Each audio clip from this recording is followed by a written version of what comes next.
his love. Mshukuru kwa upendo wake. I appreciate him for his word. Mshukuru kwa neno lake. He's here again. He's always here. Neno lake liko hapa He's tena. here again. Nyakati zote. He's always here. Liko hapa neno lake. Thank you, Father. Asante Baba. Thank you, Lord. Asante Bwana. In Jesus Christ's name. Katika jina la Yesu. How many of you are ready tonight? Wangapi wako tayari? I say, how many of you are ready tonight? Wangapi wako tayari? Put your hands together as we welcome Apostle Piga makofi Onesimus tunapomkaribisha. Degi, all the way from Living Water, Kawe, Dar es Salaam. Dar es Salaam. Piga Yesu makofi.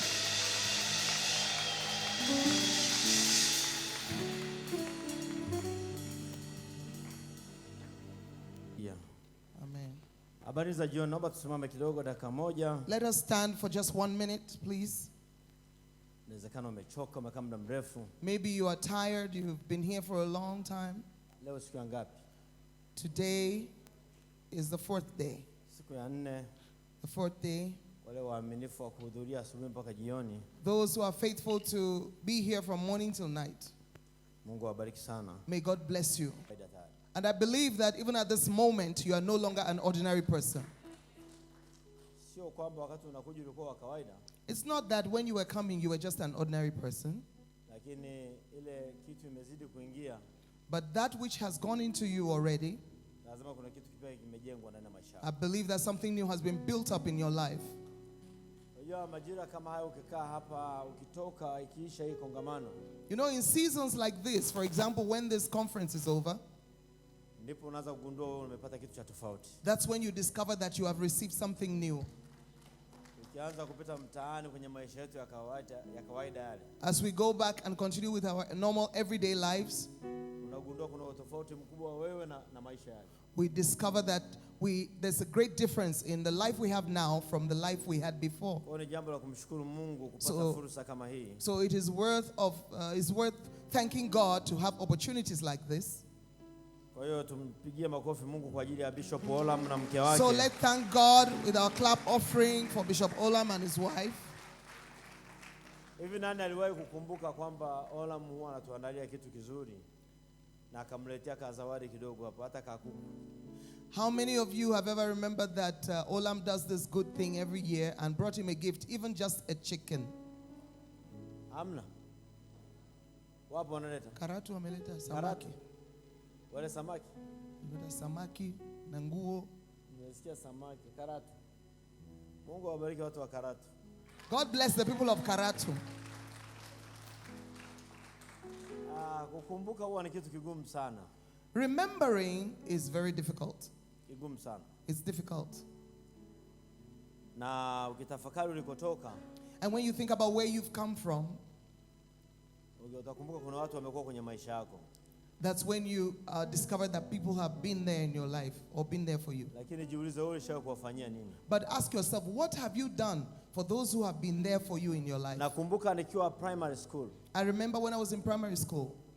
Kuna mwalimu mmoja anaitwa Peter Ngomango. There was a teacher called Peter Ngomango. Alinipenda tu. That teacher loved me. Akamwambia kakangu and told my brother, naomba nikae na mtoto huyu. I want to stay with this young man. Akanihamisha kwa kakangu. And so the teacher took me from my brother, my big brother, kawa naishi nyumbani kwake. and I was living in the teacher's house. Alikuwa amepanga vyumba viwili. And the teacher had only 2 rooms in his apartment. Hiyo anakaa na mke wake. In one room he lived with his wife. Kingine nalala mimi. In the other room I used to sleep there. Alafu asubuhi ananibeba kwenye baisikeli yake. Then in the morning the teacher would put me on his bike. Tunakwenda shule. And would go to school. Mchana tunakuja kula. In the afternoon we would come for lunch. Alafu tunarudi. In the evening and then we would go back. Karibia mwaka mzima. For a whole year. Nakumbuka hapo nilikuwa darasa la 7. I remember I was in elementary school, standard 7. Ninachokikumbuka zaidi ni upishi wa mke wake. And what I remember the most is mapishi. Okay. The cooking of his wife. Alikuwa anapika mrenda. His wife used to cook mlenda. Yes, okra. It's okra hasa. Okay. Okra ni bamia. We have this African relish that draws soup. Hiyo. So wengine wote wanajua mlenda. Hiyo umepatia. Yes. anatia karanga. She used to put peanuts in it. Yule mama anaanza kupika mboga saa 3 saa 4 asubuhi. That lady used to cook that relish from 9 a.m. or 10 a.m. or whatever relish she would cook. She would start from 9 or 10. Anasonga ugali saa 7 mchana. And then she would come to make the stiff pap ugali in the afternoon at 1. Na muda wote hajatoka kwenye jiko. And she would be in the kitchen all this time from 9 a.m. to 1 p.m. Fikiria hiyo mboga inakuaje. Just think about how tasty that relish was. Niliacha kula nyama. I stopped eating meat. Napenda zile mboga. Because I loved that relish that she Baadaye used to cook. nikatoka nikaendelea na masomo. Then I left there and continued studying. Tukapotezana kabisa. And then I lost contact with them. Siku moja naendesha gari pale Mwanza. One day in Mwanza, I was driving my car. Kamaona mwalimu Peter Ngomango. And I saw this teacher, Peter Ngomango. Anatembea kwa mguu pembeni mwa barabara. And he was walking along the road. Na mahala nilipo siwezi kupark. And where I was driving, I couldn't park the car. Nikaenda nikatafuta mahala nikapark. So I went forward and parked in a convenient place. Nikarudi nakimbia. And then I ran back to him. Nilipomfikia, When I got to him, nikamuita, I called him, Peter Ngomango. Peter Ngomango. Hata yeye alichanganyikiwa vibaya sana. He was totally flustered. Na yeye akasema Onesmo Ndegi. And he said, Onesmo Ndegi. Alafu tukakumbatiana. And then we hugged each other. Siku hiyo nilimpa pesa yote niliyokuwa nayo mfukoni. That day I gave him all the money I had on me. Hallelujah. Amen. Na baadaye nikampa na pesa nyingine. And I gave him some more later. Na huwa namkumbuka from time to time. And mara kwa mara, I remember him. Kwa sababu nakumbuka mchango wake kwenye maisha yangu. Because I remember his contribution to my progress, to my life. Hallelujah. Amen. Si kwa nini nimesema haya maneno? Why have I said this? Nafikiri Roho Mtakatifu anakumbusha mtu hapa. I think the Holy Spirit is reminding someone here. Kuna wengine hamkumbuki hata wazee wenu huko vijijini. There are some of you who don't remember even your old parents in the village. Huwa nashangaa sana watu. I'm shocked at the behavior of some people. Mama yangu ana miaka 92. My mom is 92 years old. Mimi ni mtoto wa 7 kwake. I am the 7th born. Lakini mimi siangalii kama amezaa watoto wangapi. But I don't count how many children she had before me. Nafanya wajibu wangu. I perform my duty to her. Kuwauliza hawa hata pale nikiwa pale Mwanza. Ask these young people, even when I'm in Mwanza there. Wakati mwingine natoka kwenye ibada saa 1 jioni. Sometimes we leave the service at 7 p.m. Naingia kwenye gari. I get into my car. Na kwenda kijijini. I drive to the village. Lazima awe na mchele pale. I want to check if my mom has some rice. Lazima awe na unga pale. If she has some flour. Lazima awe na sukari. If she has some sugar. Lazima awe na mboga nzuri muda wote. She needs to have good, tasty relish in the house. Lazima ale vizuri. I check to see that she eats well. Nimemwekea wafanyakazi wawili. I have put 2 members of staff to serve her. Kumwangalia mama yangu tu. They are there only to serve my mother. I don't care mtu mwingine anafanya nini kwake. I don't look at what my brothers and sisters are doing for my mom. Hallelujah. Amen. Nasema hallelujah. Amen. Roho Mtakatifu nakushukuru kwa ajili ya jioni ya leo. Holy Spirit, I thank you for this evening. Asante kwa fursa nyingine uliyotupa. Thank you for another opportunity that you've given us. Asante kwa neema hii kuu. Thank you for this great grace. Nakushukuru kwa uaminifu wako. I thank you for your faithfulness. Maana wewe umekuwa mwaminifu kwetu. Because you have always been faithful to us. Hata pale ambapo sisi hatukuwa waaminifu. Even where we were not faithful. Wewe umezidi sana kuwa mwaminifu. You are continuing to be so faithful. Asante kwa uaminifu huo. Thank you for your Na faithfulness. jioni ya leo, And this evening, Roho Mtakatifu, Holy Spirit, asante kwa neema hii. thank you for this grace. Sema na maisha yetu, Speak to our lives utufinyange, and mold us ututengeneze and prepare us kwa ajili ya kusudi lako. for your purposes. Maana ni wewe pekee Because it's you alone unaijua that knows hatima yetu. our end. Asante kwa neema kuu. Thank you for this great grace. Na mtu mmoja asema amen. Amen. Sema amen. Amen. Na unaweza kukaa na Mungu akubariki sana. You may be seated. May God bless you. Naomba yule mtu wa mitambo aniwekee pale Mwanzo 8:22 afu aiache hapo. Please put Genesis chapter 8 verse 22 and just leave it there. Jana Yesterday, tulizungumza maneno kadha we spoke a few things ambayo yanaonekana kama wengi yalikuwa mazuri kwenu. where it seemed as if to many of you they were hard words. Yalikuwa mazuri kwao. Yalikuwa mazuri, sorry. Those words seemed good to some of you. Sasa fikiria hapo ningekuwa sijui Kiingereza ingekuwaje. Angeshapiga bao watu. Tunge banana. Hallelujah. Kuna mzee mmoja kwa anaitwa mzee Kuseria. Wangapi wanafahamu mwinjilisti Kuseria? Alienda Kenya anahubiri. There was a preacher called Kuseria and he went to Kenya. Mzee mwinjilisti sababu he was an evangelist, a great evangelist. Akasema he went to Kenya, he was preaching, he said, akahubiri hapo akasema nikatikisika. He said and I shook. Sasa mtu alitumia neno lingine. But the translator or the interpreter used another word. Kuhusu kutetemeka huko. Which refers to the same action of trembling. Akasema sio hiyo. And the old man said, the old evangelist said, no, it's not that. Sema shake. Say shake. Au nihubiri kwa Kiingereza? Na wakati ajui Kiingereza sasa. He said shake, or should I tell you in English? Whereas he doesn't know how to speak English. Lakini unajua kuna wahubiri kama sini Egon Sinani yule alikuwa kwenye mkutano wake wa Kiingereza kibaya. Okay. Jesus is can save you. Jesus is can save you. Jesus is can save you. Anakina mtu anaokoka. There was a man who didn't know how to speak English. He says Jesus is can save you, but people still got saved. Okay, turudi kwenye maandiko. All right, let's go back to the scripture. Wangapi mko tayari? How many of you are ready now? Unafikiri uko tayari? You think you're ready? Kweli mko tayari kabisa? Are you really ready? Kwa hiyo niseme. Should I speak? Haujui kinachokuja. You don't know what is coming to you. Sikuhurumii lakini haujui kinachokuja. Na jana tulizungumza zaidi sana, nilikuwa nazungumzia habari ya kukua. Yesterday we spoke about growing. Na kukua hasa kukua kiroho. Growth spiritually. Na kukua kiroho ni tatizo ndani ya kanisa. And spiritual growth is a problem in the church. Na kwa sababu ya kushindwa kusimamia ukweli. And because we don't stand on the truth, tunasingizia shetani kila kitu. Many times we blame Satan for a lot of things. Shetani hana mamlaka juu ya Mkristo. Satan doesn't have authority over a believer. Na hana uwezo wowote juu ya Mkristo. He doesn't have any ability over you. Kinachomteza Mkristo, the thing that is bothering the Christian, ni ujinga wa Mkristo. Is the foolishness of that Christian. Mkristo anapokuwa mjinga, when a Christian is foolish, anachokiona mbele yake, what they see in front of them, ni shetani tu, is only Satan. Na anakwepa kusema mimi ni mjinga. And the Christian doesn't want to say I am foolish. Anamsingizia shetani. He begins to blame Satan. Habari ya shetani mimi nataka niwashauri leo. I want to advise you today concerning Satan. Achaneni na habari ya shetani kabisa. Stop talking about him.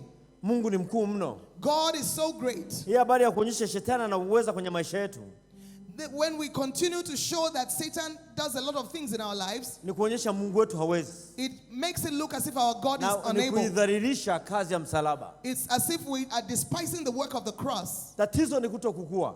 The problem is lack of spiritual growth. Kama watu hawakui, if people are not growing, hawawezi kuwa na suluhu kwenye maisha yao. They cannot have solutions in their lives. Lakini baadaye tukaangalia kwa baadhi ya vitu vinasababisha usifanye pia usikue. And we saw some of the things that stop us from growing. Sasa leo nataka kuzungumza vitu fulani. I want to discuss some things. Kristo akishakuwa, if a Christian grows, akifikia kwenye kiwango cha utu uzima katika Ukristo wake, and achieves maturity in their Christian life, kinachofuata, the next thing that happens, anaanza kuwa mbeba majukumu. Is that the Christian begins to take on responsibilities. Mtu mzima yeyote, any grown-up person, kinachodhihirisha utu uzima, the greatest sign of their maturity, ni kubeba majukumu, is taking responsibility. Mtu mzima hubeba majukumu. A mature person takes responsibility. Watoto hulalamika. But children complain. Watoto huhitaji misaada. Children need help all the time. Watu wazima hubeba majukumu. But mature people take responsibility. Hallelujah. Amen. Nasema hallelujah. Amen. Sasa moja ya mambo yanayodhihirisha utu uzima wa Mkristo, one of the things that show that a Christian is mature, actually labda niseme kuna mambo mawili, there are two things makuu, two great things, or major, mawili makuu, two major things yanayodhihirisha huyu ni Mkristo, that manifest or show that this is a mature Christian. Yes, aliyokuwa. Yes. This is a mature Christian. You said well. Sasa, jambo la kwanza, the first thing, nimesema kwanza ujue ni mambo majukumu, haya mambo mawili ni majukumu. These two things I'm going to mention are actually responsibilities that they take la up. Kwanza, the first one, anakuwa na kiu ya kuvuna roho za watu. This mature Christian has a thirst to harvest souls for God. Anataka kuona kila mmoja ameokoka. He has a thirst and hunger to see that people are saved. Hasukumwi kwenda kushuhudia watu wokovu. Nobody has to push him to go and witness for Christ. Yeye mwenyewe ana kiu kuona watu wanaokolewa. A mature Christian has the hunger and the thirst to see Na people anafanya saved. kazi ya uinjilisti. And does the work of an evangelist. Popote anapokwenda, Wherever they go, anataka kuona watu wanaokoka. they want to see people being saved. Nakumbuka nimeenda Afrika Kusini. I remember I went to South Africa. Alafu kijana mmoja akanipeleka supermarket. There was a young man who took me to the supermarket Akaniingiza ndani. and took me in there. Kuna vitu nilitaka kununua pale supermarket. There were some things we wanted to buy there. Wakati naenda nimeshachukua vile vitu, I had taken the stuff I wanted nikaenda kwenye mstari wa kulipa. and I went to pay. Kwa hiyo nikatoa kadi yangu ya bank, So I brought out my card. nikawa nayo mkononi. I held it in my hand. Roho Mtakatifu akaanza kunambia, The Holy Spirit spoke to me mwambie huyo mama anayelipisha habari zangu. and said, witness Christ to that young lady who is at the Fikiria checkout counter. uko supermarket You are in the supermarket na watu wamepanga mistari, and people are lining up behind you. wanakwenda kulipa. They are going to pay. Alafu wewe And then you, uache kulipa, instead of paying, uanze kumwambia huyu mama habari za wokovu. you want to talk to this girl about Christ. Uanze kumshuhudia habari za You wokovu. want to talk to them about salvation. Kitu Mungu alifanya What God did kwamba watu waliokuwa mbele yangu is that the people in front of me, walikwenda wakalipa. they went and they paid. Alafu waliokuwa nyuma yangu And then those who were lining up behind me, wote walihama huo mstari. all of them decided to leave and go to another Mpaka line. leo sijui kwa nini walihama. Till today, I don't know how they went away. Wakati nafika kwenye meza ya kulipia, So when I got to the counter to pay, nilipogeuka nyuma, when I turned back, hakukuwa na mtu hata mmoja. there was not a single person. Then nikawa nimeshika ile kadi mkononi. I was holding my card Nikamwangalia yule dada, and I looked at that lady. nikamuuliza swali, I asked her a question. umeokoka? Are you saved? Akasema hapana. She said no. Nikamwambia Yesu anakupenda I sana. said, Jesus loves you so much. Wakati namwambia hivyo, As I was telling her this, nikasikia mzigo ndani ya moyo wangu. I felt a burden in my heart. Machozi yakaja kwenye macho. And tears came to my Yule eyes. dada macho akaanza kutoa machozi na yeye. And even that lady started to have tears Nikamwambia in her eyes. unamhitaji Mungu I said to her, you kwa need sababu God Yesu anakupenda. because Jesus loves you. Akasema kanisa liko wapi? And she said, where is the church? Kamuita yule kijana, And then I called the young kamwambia man mwelekeze. and I told him to explain to her. Akamwelekeza, And he told her the akampa namba ya way. simu. He gave her directions and Leo phone number. tunavyozungumza, And as we're speaking yule now, dada yuko kanisani. that young lady is in church. Simple. Ni rahisi. Rahisi sana. Very simple. It's that simple. Hallelujah. Kirahisi namna hiyo. That simple. Hiyo ni kuonyesha kwamba That shows that kuna watu wanamhitaji Yesu, there are some people who need kuna watu Jesus. wanashinda mtaani There are some people who are on ila the street. hawajafikiwa. Nobody has gotten to Lakini them. wewe But you unakuja kanisani, come to church, unafurahi kila siku, You are happy. unapiga vigelegele, you shout, furaha yako haina matunda. your joy has no fruit. Hilo ni la kwanza, nitalisema hilo zaidi kesho. That's the first one. Tomorrow I will talk more about that. Jambo la pili The second thing I want to say, linalodhihirisha that shows Ukristo wa mtu that a Christian is mature ni is utoaji. giving. Hasa leo hii ndo tunazungumza. This is what I want to talk about Ndio today. maana nilisikuuliza huko tayari kweli? That's why I asked you, are you really Kama ready? unajua ninakwenda kugusa mahala pagumu, Because I'm going to touch some hard places. lakini sina huruma kwenye hili. But I'm not going to pity you Kwa on sababu this. ninajua Because I know namna gani ninaweza kukubeba. how it will carry you. Maandiko yanasema, The word said, muda nchi idumupo, majira ya kupanda na majira ya mavuno, wakati wa baridi na wakati wa hari, wakati wa kaskazi na wakati wa kusi, mchana na usiku havitakoma. Genesis 8:22, while the earth remains, seed time and harvest, and cold and heat, and summer and winter, and day and night shall not cease. Muda nchi idumupo. As long as the earth remains. Kama dunia hii bado tupo, If we're still in this world, maandiko yanasema the Bible says, majira ya kupanda the na season, majira ya mavuno seed time and harvest havitakoma. will never stop, will never cease. Wakati wa baridi Cold, na wakati wa hari, hari ni joto, the time of heat, havitakoma. they will never cease. Kaskazini na kusini havitakoma. Summer and winter will never stop. Kama unakubali If you agree kwamba kaskazini itabaki kwa kaskazini that north will remain north, na kusini itabaki kusini, south will remain south, lazima pia ukubali then also you must kwamba agree. kupanda na kuvuna You must agree that to plant and to Havitakoma. reap the harvest will never cease. havitakoma. They will never cease. Ninaamini katika kupanda. I believe in planting seed. Kwa sababu napenda kuvuna. Because I love to harvest. Watu wengi wanapenda kuvuna. Many people love to harvest. Lakini watu hawapendi kupanda. But many people don't like to plant. Wewe niwaambie mpendwa. Let me tell you, beloved. Naomba ola mjue rafiki yangu. Huyu jamaa, this man, mimi namwamini. I believe him. Sio muongo. He's not a liar. Huyu mtu, this person, hata kama asingetoa pesa, even if he didn't give any money, maisha yake tu ni mbegu. His life alone is a seed. Nafikiri umeshawahadithia mara nyingi. I think I've told you many times. Aliacha huyu mwanamke Nigeria. He left his wife in Nigeria. Anakuja Tanzania, anakuja Afrika mahali asipojua. He was coming to East Africa, a place that he didn't know. Alitembea kwa mguu msituni huyu. He trekked, he walked in the forest. Unakutana na simba. He met with a lion. Unakwenda wapi? Where are you going? Hiyo yote tunafuata sauti ya Mungu amekutuma. All that just to follow the voice of God who called him. Maisha ya watu jamani ni mbegu. The lives of people are seeds. Mimi huwa nawaambia watu. I tell people. Leo Olam akipita hapa. If Olam passes this place today. Amevaa na msalaba wake na nini unakaa hivi. He's wearing his cross. Utasikia wachungaji wanakula hela. You hear pastors gossiping. He's using a lot of money. Kama unataka kula hela anayokula. If you want to eat money or you want to use money the way Olam is using money. Pita alikopita. Pass through that forest that he passed through. Pita alikopita. Pass through the route that he passed. Kama huwezi kupita alikopita. If you cannot pass through that route. Funga kinywa mpaka Yesu akukute. Close your mouth until Jesus comes to meet you. Hallelujah. Amen. Nasema hallelujah. Amen. Akae bwana. Sasa leo unataka tusikizane vizuri sana. I want you to listen carefully today. Muda wangu uliobaki ni mfupi sana. My time that is remaining is short. Lakini unanitosha. But it's enough for me. Na huwa nafurahi sana nikisema ya maneno. I love it when I speak this message. Najua leo sitapata amen za kutosha. I know that many people are not going to say amen.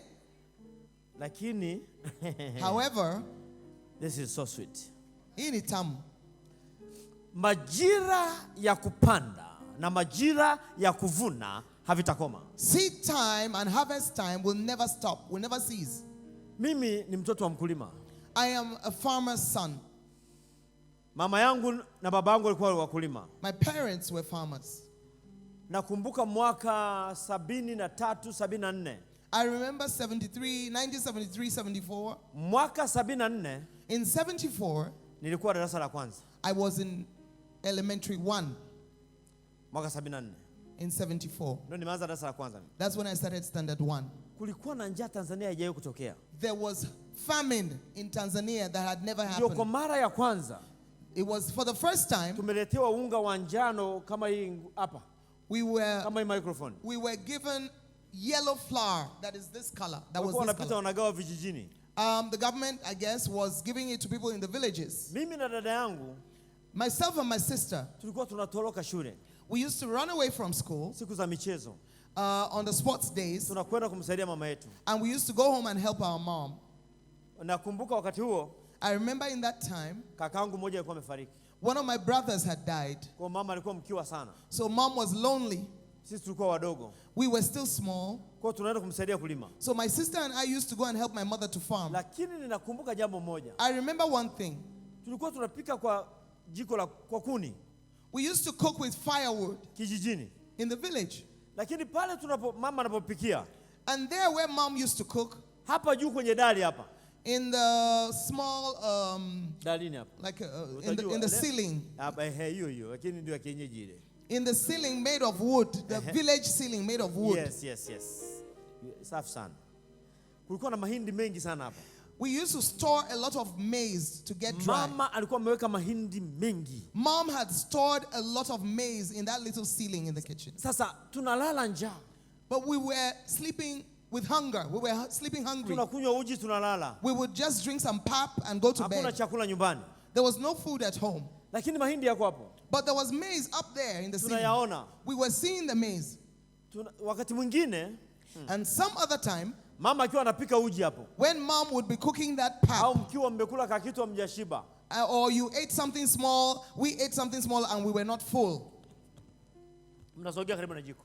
We would go close to the stove. Mama akiwa anapika pika pale. When mom would be cooking, mnamwangalia. And we'll be looking at mom. Akigeuza jicho kuangalia tu. When mom would turn to look at us, unaangalia juu. We would look up at the maize that was stored there. Maana yake ni kwamba the meaning of this is that, hivi mama unatutesea nini? Mom, why are you making us suffer hunger? Chakula si hiki hapa. This is food right here. Ukiangalia juu, when we would look up, anaendelea na shughuli zake. Mom would just continue. Sio kwamba hajaelewa. It wasn't that mom didn't understand. Sio kwamba hajui mna njaa. It's not that mom didn't realize we were hungry. Hizo ni mbegu. But those were seeds that were stored. Mbegu huwa ziliwi. You don't eat the seed. Wakristo wengi, many Christians, mnakula mbegu. We eat the seed. Alafu mnamuomba Mungu, and then we ask God afungue milango to open doors. Kwa taarifa yako. For your information. Hakuna mlango uliofungwa. There is no door that has been closed. Bali umejifungia wewe mwenyewe. But you have closed the door yourself. Hallelujah. Amen. Nasema hallelujah. Amen. Yanakuelea haya? Do you understand? Yanakuelea haya? Do you understand? Na kama kuna watu now acha hiyo kitu acha kabisa. Mimi sio Marekani. I'm not American, so don't play the strings. Usisio ukasema hicho. That one no. For the Americans it's okay. For them, baby. I am a bush boy. Mimi ni mshamba kutoka kijijini. Kwa sababu nataka na wewe usikie. Hallelujah. Nasema hallelujah. Amen. Naona kama tunaingiliana kwenye frequency. Sasa mnataka niseme kitu kigumu kidogo? I want to say something that is hard. Hata mkikataa mimi nitasema tu. Even if you refuse, I will say it. Katika watu ambao ni wahovyo kwenye eneo la utoaji, among the greatest selfish people, sema hovyo, or the worst people, the worst people in the area of giving, ni wachungaji. They are pastors. The worst people in the area of giving are pastors. Na nasema hivyo kwa sababu mmekaa hapa hapa. And I'm saying that because pastors, you are seated here. Wachungaji hamtoi. Pastors don't give. Mnajihurumia sana. You really pity yourself. Ndio maana hold back. That's why watu mnaowachunga, that's why among the people that you are pastoring, hawatoi. They don't want to give either. Kwa sababu hawana hela.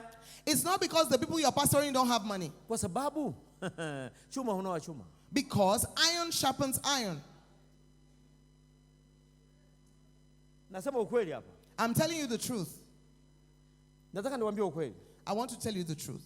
Kuanzia mchungaji aliyenichunga, from the pastor who pastored me, mpaka watu niliowachunga mimi, until those people, and including those that I'm pastoring, wanaweza kushuhudia, they can testify mimi ni mtoaji, that I am a giver, na mimi ni mvunaji, and that I am also a harvester. Yeah. I harvest a lot. Navuna kwa sababu ninatoa. And I harvest only because I give. Mimi stoi. Wauliza. Ask these people, they know. Mimi natoa. I do give. Ni utamaduni wangu kutoa. It's my culture to give. Wewe tu mfano mmoja. Let me give one example. Mimi ni kiongozi huko CPCT. I'm one of the leaders in CPCT, the Christian Pentecostal Fellowship in Tanzania. Nilitumwa kwenda kusimamia nani. Tena Pastor Charles simama hapo tena kabla siendelee. Pastor Charles, could you stand, please? Huyu nimemlea tangu kijana hivi. I have raised him mkononi mwangu mpaka amekuwa mchungaji na askofu. As a young man, and I raised him and I taught him. He's now a bishop and he's there with his wife. They are pastoring. Huyu mimi maisha yangu ya utoaji. Muulizeni huyu. Kimaliza mtafuteni kando kwa atawaambia. Later on, ask Pastor Charles about details of how I give. Ask him details. Kabla sijaenda kwenye story ya wachungaji huko si wapi yetu ngoja tuache. Ngoja nizungumzie hapa. Let me talk about this one first. Kuna siku moja. There was one day. Nilikuwa nahubiri kanisani. I was preaching in church. Kaeni bana. Please. Wakati nahubiri kanisani namna hii. I was preaching in church like this. Mafundi mitambo wakakorofisha. And the technicians in the control room speakers ikawaka moto. Became confused and the speakers went on fire. This caught fire. The speakers caught fire. Sijui walifanyaje. I don't know what the technicians did. Speakers ikawaka moto. The speakers caught fire. Boosters ikawaka moto pale. The boosters caught fire. Hakuna kitu kilibaki pale. Nothing remained. Hiyo ina maana kwamba Jumapili inayofuata That means that the following Sunday au juma linalofuata or the following week, hatuna vyombo vya sound kwa ajili ya ibada. when the instruments caught fire, I announced to everyone. Tuchangie kununua vyombo. I said, let's contribute money to buy a new set of instruments. Watu wawili watatu hapo. And 2 or 3 people raised their hands. Nikaona havieleweki. And I didn't see that it was enough. So nikaachana navyo. I left that issue. Ile Range Rover nilikuwa naendesha. That Range Rover that I was driving, kuna Muhindi mmoja alikuwa anaitaka. there was an Indian man who wanted to buy it. Na mimi nilikuwa sitaki kumpa. I didn't want to sell it to him. Ilikuwa kweli ilikuwa nzuri sana. Because it was a beautiful car. Na mimi gari yangu huwa sifungui vioo. And my car is always a car that I don't open the windows. Ni pazuri, hamna So vumbi. my car is always very clean inside. I don't open the windows. Sasa nikamkumbuka yule Muhindi. So I remember that Indian gentleman. Nikampigia simu. And I called him. Ile gari bado unataka? I said, do you still want to buy the car? The Indian said, yes, I still want to buy. Niilete. I said, should I bring it? Yeah, ilete hapa. He said, sure. Ilikuwa Jumatatu asubuhi. It was on Monday. Nikaendesha gari mpaka ofisini kwa Muhindi. So I took the car to the Indian. Muhindi nikafika pale walikuwa wawili. There were 2 of them when I got there. Nikamwambia gari hapa. I said, here's the car. Akaikagua. He checked the car. Akasema iko vile vile. He said the car is neat. So nice. Nice. Akaipenda kweli. He loved the car. Wao wanataka tu jioni waende kulingishana magari kule beach, kule Coco Beach Dar es Salaam. He wanted to buy the car just for pleasure, a pleasure ride. Ilikuwa nzuri sana. It was a beautiful car. Sasa tukapatana bei. So we agreed on the price. Nikamwambia niongezee kidogo bwana. I said no, put a little money on it. Akaniongezea kidogo. He added a little money. Nikaridhika. So I was satisfied. Yule Muhindi mwenzake walionaye pale. Now, the second Indian gentleman who was with the buyer akaomba namba yangu ya simu. asked for my phone number. Nikampa namba ya simu. I gave him my phone number. Huyu akaondoka. And then he left. Huyu niliyebaki naye anayetaka kununua gari. This buyer of the vehicle, akanambia wewe nisubiri. He said, wait for me. Naenda benki. I'm going to the bank. Alafu nakupigia unifuate. And I'm going to call you to come after me. Chukue pesa zako. And pick up your money. Alafu niachie gari. And then you leave the car with me. Akasema sawa. I said, fine. Nikakaa kwenye gari langu. So I sat in my car. Bado ni la kwangu. Because it was still mine.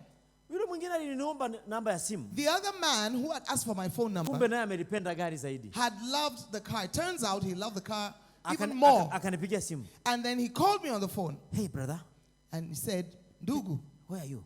Uko wapi? Nikamwambia niko hapa bado. I said to him, I'm still here waiting here. Now listen to me carefully. He said, nisikilize kwa makini. On the money that you are going to pay by my friend. Hiyo pesa ambayo huyo rafiki yangu alitaka kukulipa. I will add 10 million. Mimi naongezea milioni 10. Bring the car to me. Niletee gari sehemu fulani. Umesema? I asked him, what did you say? Akasema wewe zungusha gari njoo benki hapa. He said, just come round with the car to this bank. I'm here waiting to add 10 million on top. Nirusha gari karibu pale. I flew with that car. It became a spaceship. Piga breki pale. And then I put the brake. Come inside. Kafunga gari. I called him to come inside. And we went inside. Kweli akafika akatransfer pesa. Right there he transferred the cost of the vehicle. Milioni 10 zaidi ya ile aliyokuwa amelipa yule. And added 10 million shillings on top of the price he had heard us discussing with his friend. Akaniwekea kwenye account yangu. He put in my account right away. Nika check balance. So I checked my balance. Nikaona kweli zimo. And I saw that the money was there. Nikarudi kwenye gari. I came back to the car. Nikatoa vikorokoro vyangu vyote. I took out my phones and my stuff. Taxi driver, njoo. And I called a taxi driver, come. Kwani nina shida nina hela taxi hata siku nzima no problem. Even if I took a taxi the whole day, I could afford to pay. Nikaweka vitu vyangu kwenye taxi. I put my stuff in the taxi. Nikachukua kadi ya gari. And I took the logbook of the car. Nikamwambia ndugu. And I gave it. Lete mkono basi. Nikamwambia asante sana. I said thank you. Moyoni nikamwambia hujui ulichofanya. And in my heart I said you don't know what you've done. Kwa sababu gani? Why? Nataka kununua vyombo vya kanisani. Because I had desired to buy the instruments at church. Siwezi nikakaa kwenye Range Rover huo.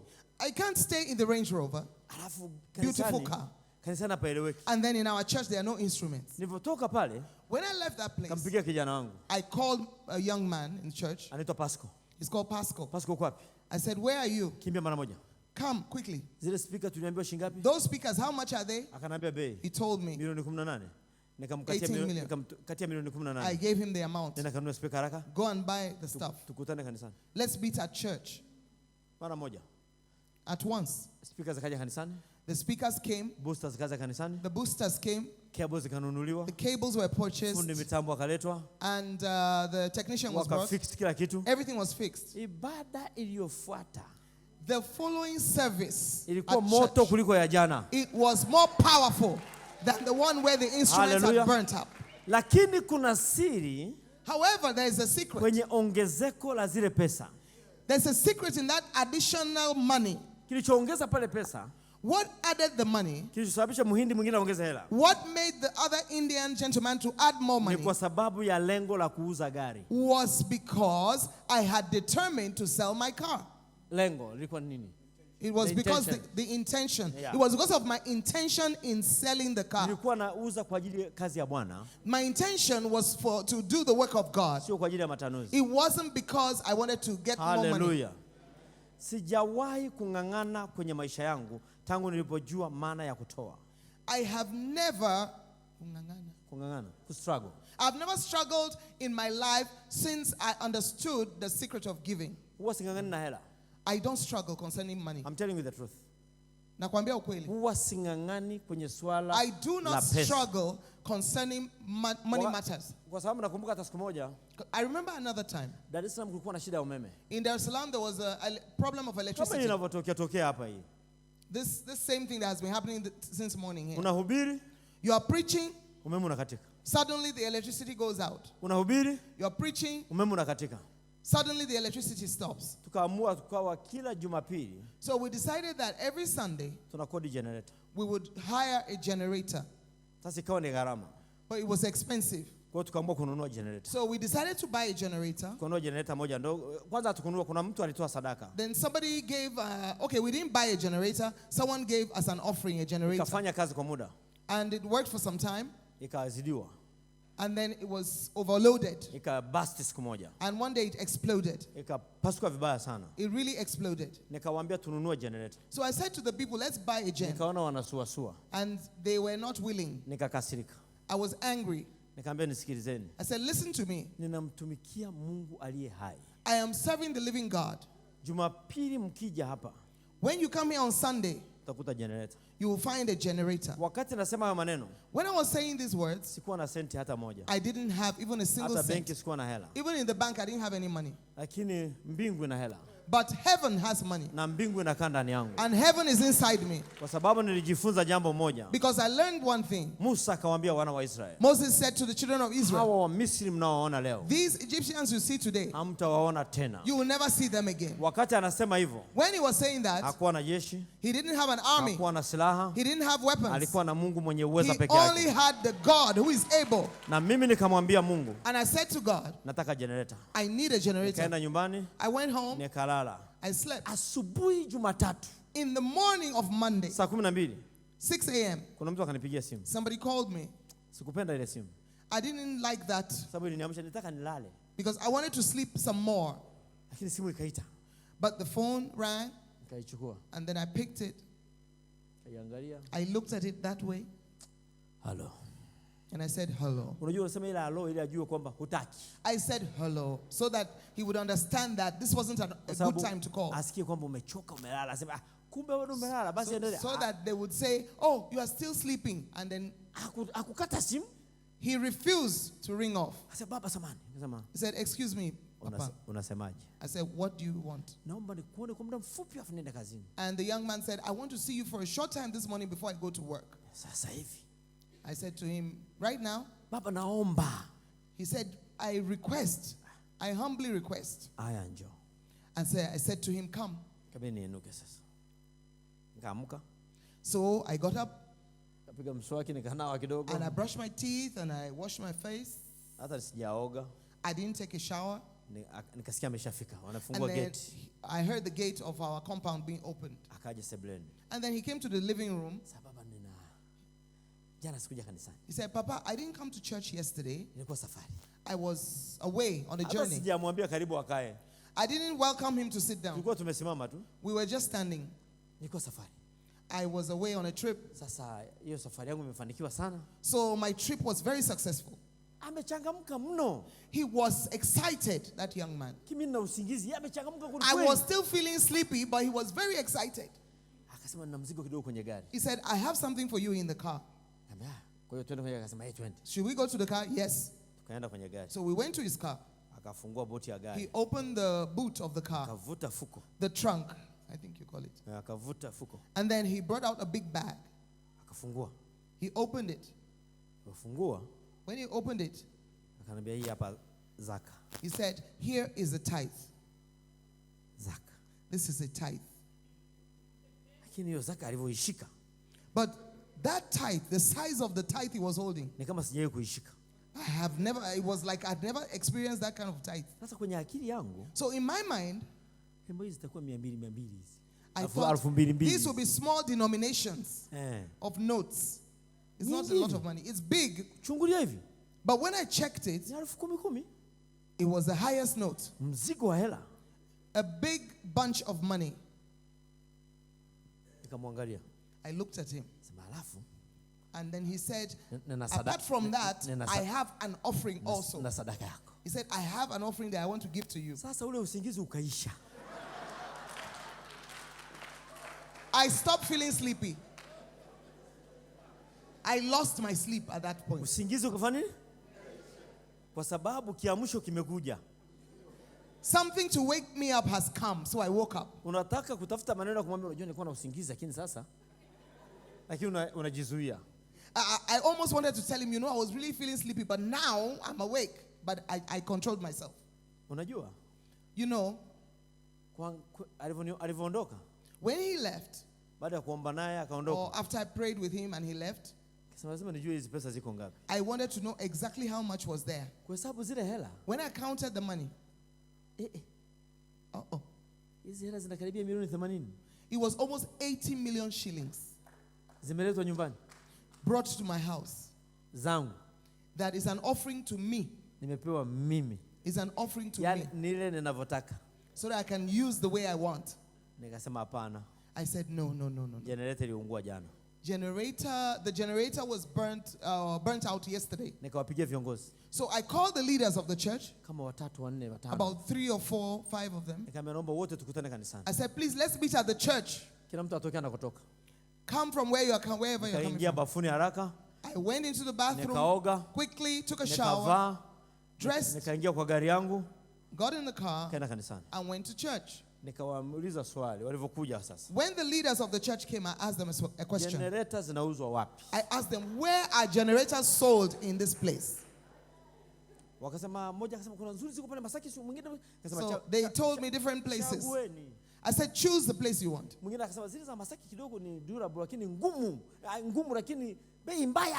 Then one of them said, the generators that are sold in a place called Masaki are durable and strong, but the price is bad.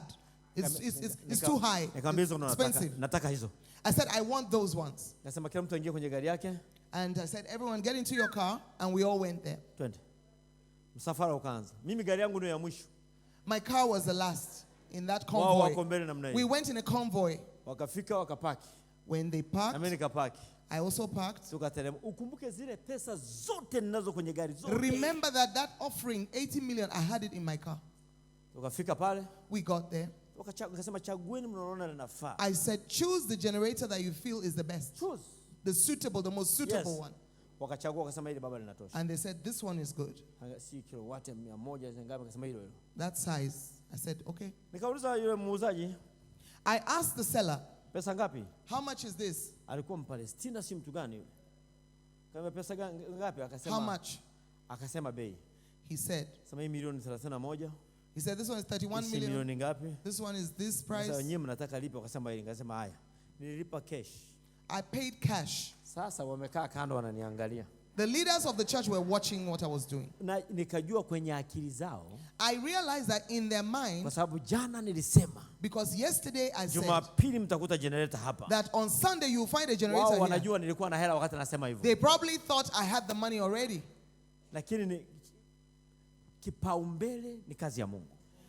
Priority should be the work of God. But if your priority is not the work of God, you will stay in one place for a long time. There are many things that will make you suffer in life. That generator is the one that is being used till today. Nobody contributed a single cent to it. Pastor Charles, nasema uongo hapa? Am I lying, Pastor? Si mnanielewa? Do you understand? Mnanielewa? Nilijua mtanifurahia sana. I knew that you would not be happy with me today. Sikwambii utoe hela yako kama I'm utaki. not asking you to give your money. Hallelujah. Nasema hallelujah. Amen. Kupanda na kuvuna. Seed time and harvest. Wote angalia maandiko tena. Let's look at the word again. Hizo shuhuda zimetosha. Those testimonies are powerful. Wachungaji mnisikilize vizuri wachungaji. Pastors, please listen to me carefully. Nakwambia ukweli. I'm telling you the truth. Mwaka gani ule bishop? Miaka mipita 4 5 eh? Almost 4 or 5 years ago. 5 6 hivi. Even 6 probably. Nilialikwa na Bishop Lazaro pale Moshi. I was invited by Bishop Emmanuel Lazaro. I was invited by Bishop wa Tanzania Lazaro Assemblies of God. of the TAG. Alinialika pale Moshi. He invited me to their church. Akasema njoo unichangishie pesa za ujenzi. To conduct a fundraising so that they could kwa sababu alivyokuja Dar es Salaam. Because when Bishop Lazaro came to Dar, kanisani kwetu, to our church, nilimtembeza. I took him round. Nikamwambia hii nyumba tumenunua. And I told him we've bought this house. Milioni 120. 120 million. Hii nyumba tumenunua. This other one we bought. Milioni 130. 130. Hii nyumba tumenunua. This other one also we bought. Milioni 150. 150. Hii nyumba tumenunua. Another one we bought. Milioni 265. 265 million. Akageuka. And then Bishop Lazaro turned to me. Hizi pesa unatoa wapi Ndege? And said, "Where do you get this money from, Ndege?" Kaambia hawa watu. I said, "These people." Asema hawa watu wanatoa hela yote. He said, "These members of the church give all this money." Nikaambia wanatoa. I said, "They give." Kabisa. Really? Nikasema wanatoa. I said, "Yes, really, they give." Mimi sijawahi kuwaza juu ya msaada. I've never ever thought about receiving help. Huyo mzungu, that white person unataka akupe msaada, that you want to be your helper. Sadaka za watu. Sadaka za watu. Because those are offerings that he collects there to come and give you. Ye huyo Mungu wao. Is their God? Ye ana miguu mingapi? How many legs does their God have? Si ni Mungu yule ni muamini. Is it not the same God that we also believe in? Huyo Mungu hawezi kunifanyia mimi. Can that same God do it for me? Mambo gani ya kuwa watumwa? Why should we remain slaves? Lazaro akanambia njoo nichangishie kijana wangu. Bishop Lazaro invited me to do the fundraising. Nikamuita mwenyekiti wa kamati ya ujenzi. So I called on the chairperson of the building committee. Ujue wakati huo tuko tunasali kwenye hema la makuti. At this time, our church was still in like a tent with grass on top. Hema la makuti. It was like a tent with grass on top, not a building. Sasa na tunachangishana pesa za kujenga. And we were still collecting enough money to start constructing the church. Tumechanga tunanunua watu walioko pale tupanue kiwanja. So with the first contributions, we were buying the houses around our compound. Sasa tunataka kuanza kujenga. So we wanted to start to build. Nikamuita mwenyekiti wa kamati. And I called the chairperson of the committee, the building committee. Nikamuuliza mnaweza kunipa milioni 20? And I asked them, "Please, could you give me 20 million shillings?" Akasema hatuna hela hiyo kwenye account. The chairperson said, "We don't have that amount in the account." Akasema mna shilingi ngapi? I said, "How much do you have?" Akasema tuna milioni 16 au 17 hivi. He said, "We have 16, 17 million." Nikasema nitolee milioni 15. I said, "Okay, please give me 15 million. Nataka kwenda kuzitoa sadaka. I want to go and give them as an offering somewhere, Mahala pengine kabisa. in another place. Naamini Mungu atatutendea jambo jema." And I believe that God is going to do something great for us. Walitoa zile hela. They took out that money wakanipa, and gave it to me. lakini ninajua And I know hawakufurahi. they were not happy. Sababu walikuwa wanahangaika sana kutafuta hela. Because it was difficult for them to gather money for that building. Mimi sio signatory wa hizo account. I am not even a signatory to the building committee Mimi account. nawekaga watu tu. I put people in charge. Sisaini chochote. I don't sign anything. Sisaini. I don't sign. Na ni account inakuwa na hela sio za mchezo. And it's an account that usually has a lot of money. Wanachanga unakuta ziko mpaka milioni 800 mle ndani. Sometimes they have even 800 million in that Lakini account. mimi sigusi. I don't touch it. Sigusi chochote. I don't touch it. Nikitaka hela itolewe mpaka wao waidhinishe. If I want any money from that account, they have to sign and bring it. Nimewaamini wao. I trust them. Kwa sababu hiyo na wao wameniamini mimi. And because of that, they also trust me. Hallelujah. Alivyonipa milioni 15 zile. So when they gave me 15 million, nikaenda nyumbani kwa mke wangu. I went home and to my wife. Wewe unaenda pole pole, nataka tuelewane. I went slowly so that we would come to a common understanding. I go, so I went. I usually go Na sasa hivi naenda pole pole tuelewane. Okay. Right now, I'm explaining this thing to you slowly so that you can understand. Hapo sawa. Hallelujah. Sasa. Now, Roho Mtakatifu ameniambia alichokifanya sasa.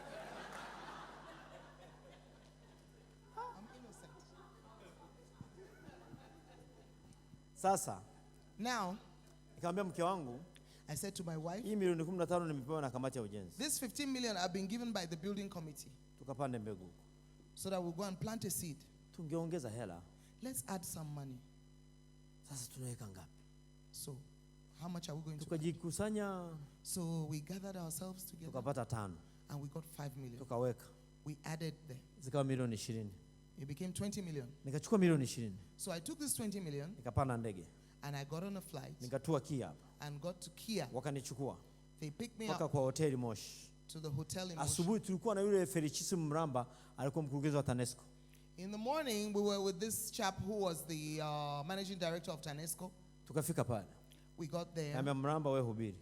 I said to Mr. Mramba, preach. Akamaliza kuhubiri. He finished preaching. Mimi nikakamata microphone. I took the microphone. Sasa ni pesa. Now it's money. Nikazungumza kidogo. I spoke for a brief time. Nikaitisha hela. And then I asked people to bring Kabla money. watu hawajatoa. Before people would start Nikachukua giving, 20 yangu. I took my 20 million Juu ya meza. and I put it on the table. Lakini usiku mzima But the whole night, nilimwambia Mungu. I said to Unajua God, sadaka inasikia. do you know that offerings have ears? They hear. Ndio maana ukitaka kutoa huyu inakwambia na wewe una shida. Na inazungumza. Ilianza na Isaka. Okay. Amen. Isaka alikuwa sadaka. Isaac gave an offering. Isaka alikuwa sadaka. Oh, Isaac was an offering. Sasa nimuuliza baba kumuonyesha kwamba sadaka He iko wapi. asked his father, where is the Kwamba offering? mimi sio sadaka, sadaka iko wapi? He said, well, that meant that he was not counting himself as being the Tunaenda offering. kutoa sadaka, sio He shida said, we are kutoa going sadaka. to give an offering, Lakini mimi nafikiri unanihitaji zaidi. but Siwezi kuwa sadaka. I think, Father, that you love me, I cannot be the offering. So Hallelujah. where is the offering? Sina eleweka ninachokisema hapa. Do you understand what I'm saying? Unanifuata vizuri eh? Are you following me? Sikilizeni leo hata maandiko nisiposoma haya maneno yanawatosha.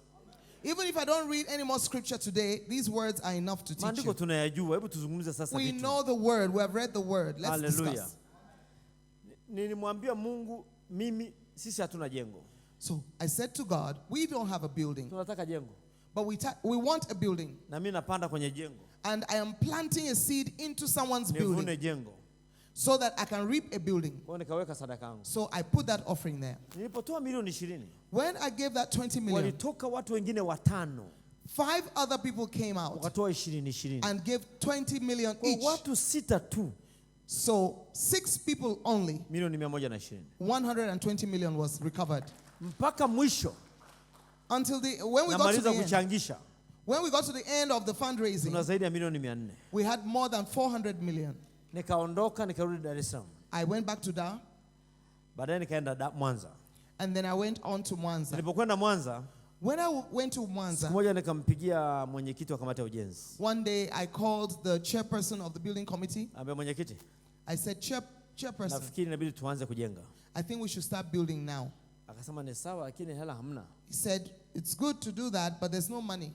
Kwa sababu mchoro uko tayari, kila kitu kiko tayari. Because the plans, the building plans were ready. Na but no gharama money. engineer ameshatupa gharama zake. And the engineer had told us his costs Na ametuonyesha jengo linaweza kugharimu mamilioni mangapi. and had told us the entire cost of the building.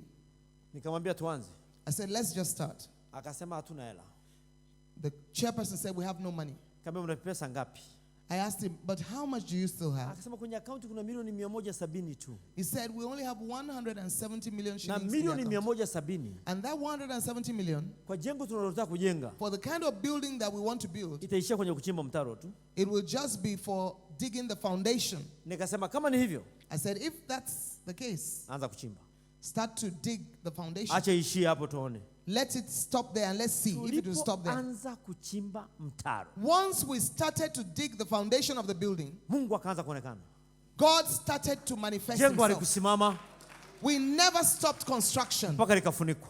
until the roofing was done. Ukifika kwenye hilo jengo sasa hivi, when you get into that building now, unamuona Mungu kwa macho ya nyama. you will see God physically. Unanielewa? I don't know if you are getting me. Ni jengo zuri, It's a beautiful building, kubwa, great, big, la kisasa. modern. Chini Under, ukiwapanga watu pale vizuri, Bishop, unaweza on the ground floor, 2500 wakai pale. at least 2,500 people can sit there. Alafu juu wanaweza kata 1500. And then in the gallery, at least 1,500 people can be seated there. Sababu wanakaa chini na juu. So we have the ground floor and the gallery. Na kila mahala anapokaa mtu, And every place in which people are seated, anaona hapa. they can see the pulpit. Moja kwa moja lazima aone hapa. They can see the center, the Hallelujah. pulpit. Amen. Sasa tuko tunafanya finishing pole pole. So we continue to do the finishing slowly. Tunafanya finishing pole pole. We are continuing with the finishing slowly. Bado mambo machache. There are just a few things left to Hilo be done. jengo That building, tutafunga viti maalum. we are going to put special chairs. Tutaviagiza kutoka China, tutakuja vitafungwa pale We are ndani. going to order for those chairs from China. Lakini kabla havijafungwa hivyo viti, But before we put in those chairs, litapigwa kapeti jengo zima. the entire building is going to be carpeted. Baada ya hapo, After that, vinafungwa viyoyozi. and then there are going to be ACs. Jengo linakuwa full air conditioned. The building will be fully air conditioned. Unaweza kuona hapo makoti lazima yahusu watu. So people must come with their warm clothing. Si umenielewa? Tumeshaweka madirisha yote, We put all the windows. milango ya kisasa. We put modern doors. Sasa hivi tunataka kuweka dari. We want to put a ceiling. Ile dari tunaloweka, And that ceiling that we want to put, wametuambia dari gharimu milioni 100.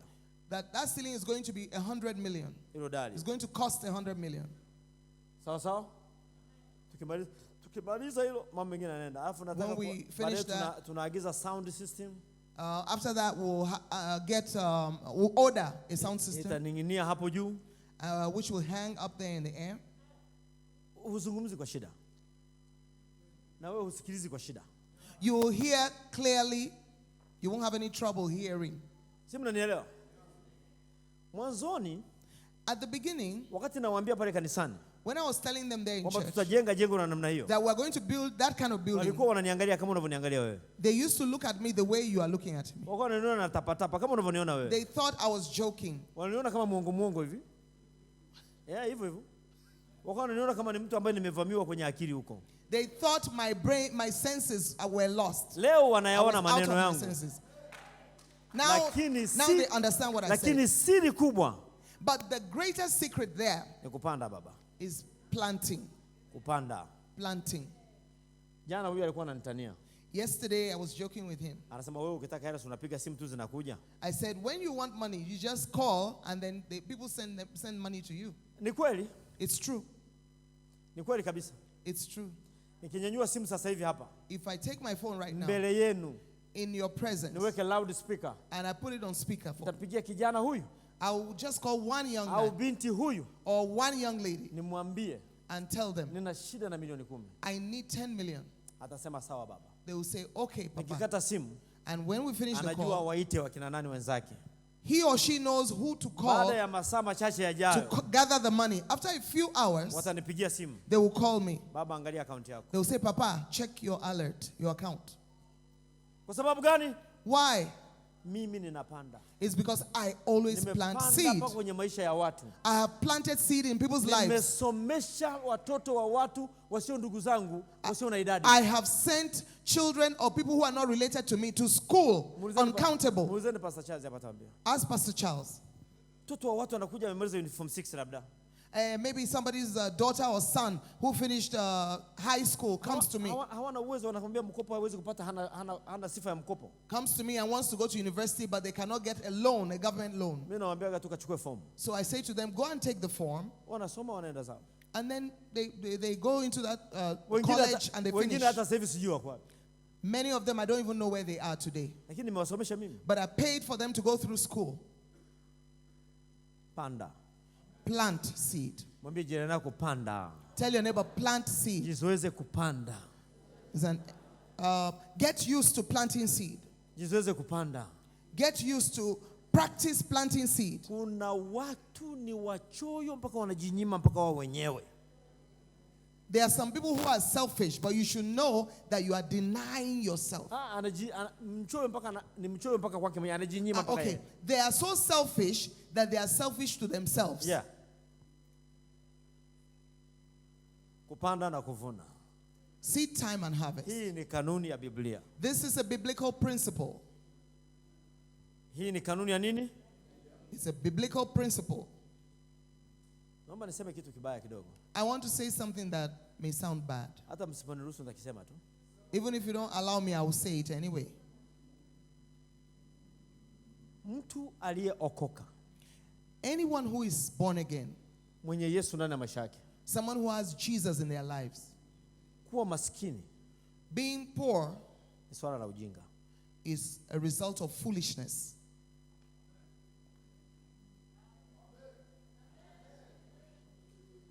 Mimi nakwambia ukweli. I'm telling you the truth.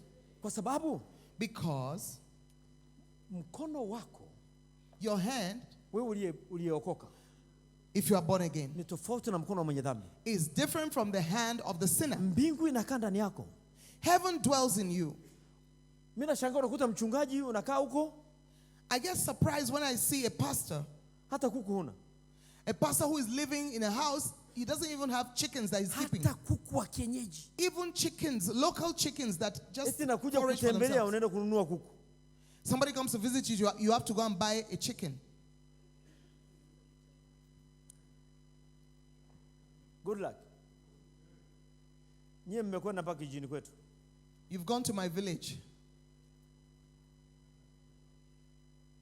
Pale kijijini nina nini? Nina mbuzi, nina kuku kijijini. I have goats and chickens. Nyumbani kwangu Dar es Salaam, in the village, and in my house in Dar, hatuli kuku wa kisasa. We don't eat this broiler. Yes, broiler chickens. Kuku anayepewa aspirin kama mwanadamu. We don't eat the chickens that are grown for sale in 6 weeks. That take antibiotics. And other stuff. It's forbidden in my house. We don't eat those. So my wife keeps chickens. Behind our house. She keeps this local chickens. So when we want to eat chicken for dinner, we get one and cut its neck off and cook it. The other day I was discussing with my wife. We want to start keeping fish. Yeah. We want to establish a fish pond so that when we want to have fish, we'll just go fishing right there at home. There's a goat. We live on land that is more than 5 acres in Dar es Salaam. So my wife said, saw that we were using it, we were underutilizing. Because it's not a secret, I'm telling you the truth. I give my wife money every week. I will not tell you how much. But I give her enough money every week. But when I give her money on Monday, on Friday, or Saturday, she still asks for money to go to the salon. It's not a problem. I'll give it to her. What I find on the table, that is what I eat. I don't eat expensive food. I eat vegetables. I eat beans. I eat little fish, those tiny little fish like pins. And chicken. If there's roasted chicken, a little bit. So that money that I give to my wife doesn't finish every week. That money that I give her doesn't finish. Sasa unajua wakina mama wana mambo mengi. You know, women have a lot of stuff that they do. Michezo ya kina mama. They have contributions that they make. They have vikobas. Wana pesa ya kupeana hapo mtaani. And on the streets, women's groups meet together and contribute. Acha fry na wenzake. Let mama be happy with her sijawahi friends. kumuuliza ile pesa imetumikaje. I've never asked my wife, how do you use the money I give you every Monday? Mwanamume haulizi hivyo. A man should not ask that. Mwanamume hutakiwi kuuliza hicho kitu. You are not supposed to be asking. Kilichokuja kutokea, What came to happen now siku moja nazunguka huko shambani, is that one day I was going around in the farm behind. nakuta msingi wa madarasa mawili. I found a foundation built of 2 classrooms. Nikajua tumevamiwa lini huku. And I wondered, who is it that has started building in our compound? Nikampigia simu. I called her. Kaambia njoo huku chini, huku chini. I said, come, come, come. Akasema hii ni nini hapa? What is this? Who is building in our land? Akasema ni mimi. She said, it is I. Akasema unajenga nini sasa? I asked her, what are you building here? Nataka nianze kashule ka watoto wadogo hapa. She said, I want to start a preschool. Kwa hiyo una hamu na shule? Said, so you want a school? You want to establish a school? Akasema ndio. And she said, yes. Kwa hiyo hiki ni nini? So I asked her, what is this? Ni madarasa mawili. And she said, it's 2 classrooms. Na ofisi ya mwalimu. And then there's going to be an office here for the teacher. Kwa hiyo nini kimekwama? So I asked her, what is the problem? Akasema hela zilishia hapo. She says, well, the money I had ended when I started the foundation. Na siku hiyo nilikuwa vizuri. And that day I was, liquid. Nikamwambia njoo. So I said, come. Nikachukua simu.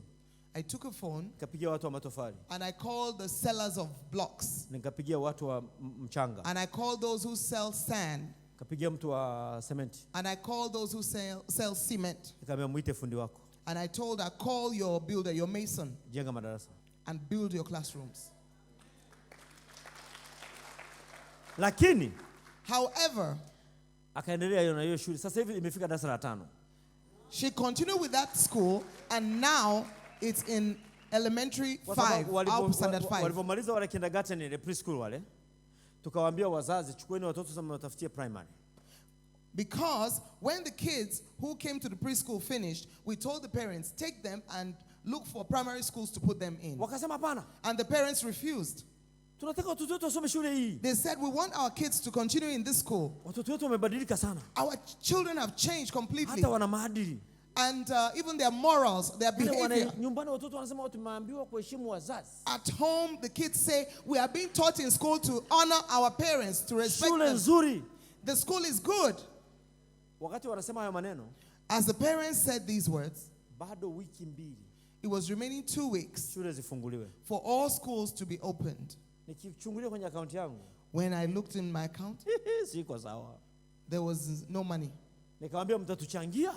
I asked the parents, are you going to contribute money to build more rooms? They said yes. Kweli wakachanga changa. And the parents contributed what they could. Haikuwa hela nyingi lakini it wasn't a lot of money, but it wasn't bad. Nikamwambia mke wangu wiki mbili tulisimamia madarasa. So in 2 weeks we constructed those classes. Usiku na mchana. We built night and day. Nilikuwa ninaenda pale na gari namulikia mafundi. I used to go there with my car and put on the headlamps and leave them there. Yakaisha. And they were completed. Na shule yetu sasa hivi ni registered. And our school is now registered. Hallelujah. Amen.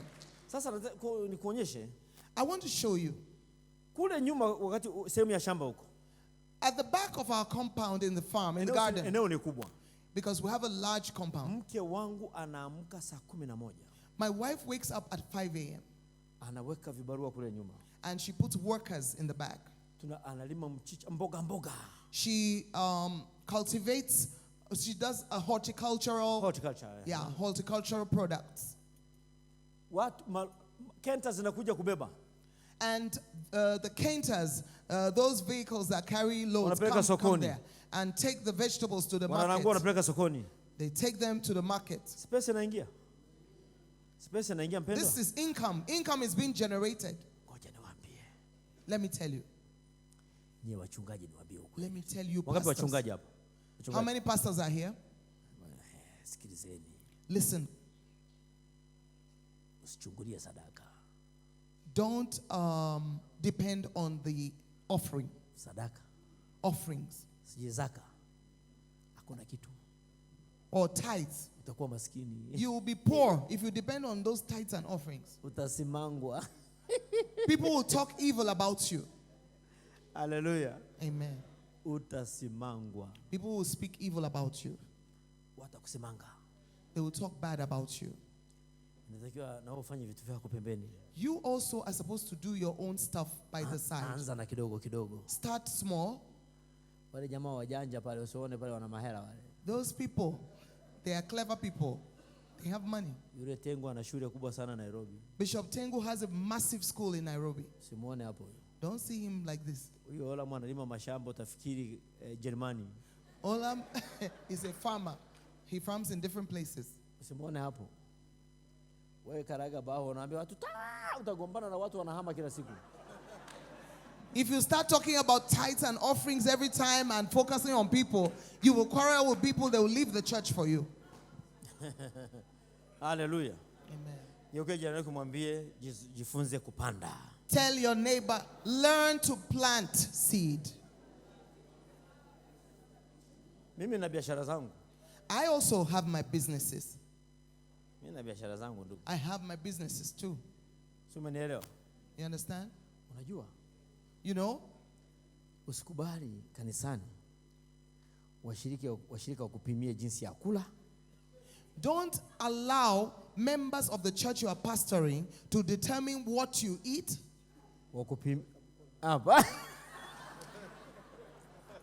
He says, put your hand on my head, not on my shoulder.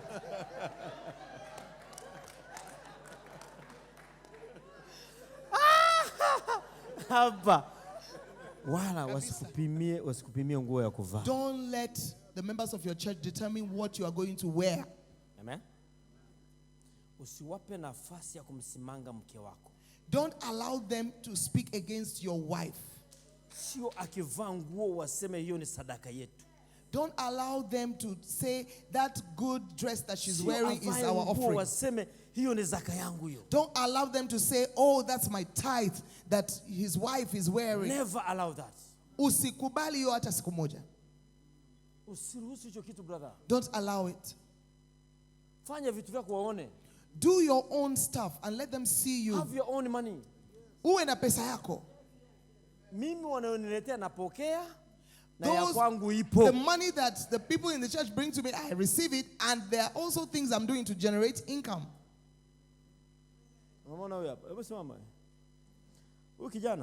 This young man,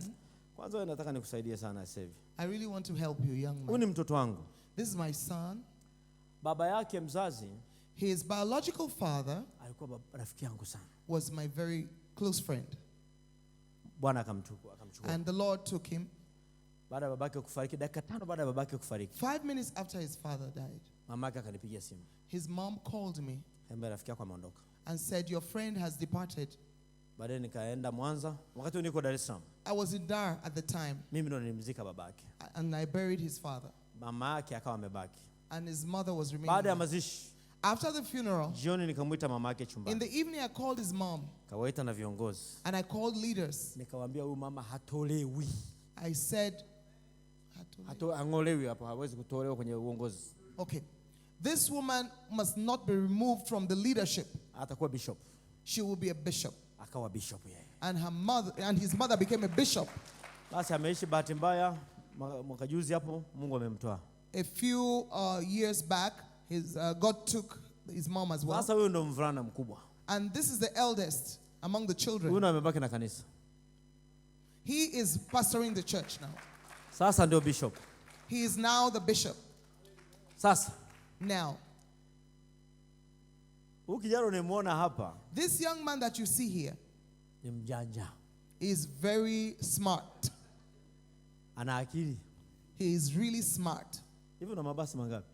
How many buses do you have? Right now, he has 5 buses. Do you understand? Hata basi wamekuja nalo hawa timu kutoka Mwanza ni la kwake. Even the bus that the Seed of Life used to travel from Mwanza belongs to the young bishop. Kwa nini nampa huyu awabebe? Nataka huyu ndo nimpe hela. Why did I ask this young bishop to bring them? It's because I want to pay money to him. And he is very humble. Unajua amekaa hapa hata hamwezi kujua ni nini, si ndio? Lakini ni tajiri kuliko wengi tu hapa. He is so humble you wouldn't even know who he is, but he's richer than many of us here. Mabasi hayo na magari madogo ya kukodisha haya anayo. He has buses and he also has little cars, salon cars or saloon cars which he uses for business. Ya kwake. They are his property.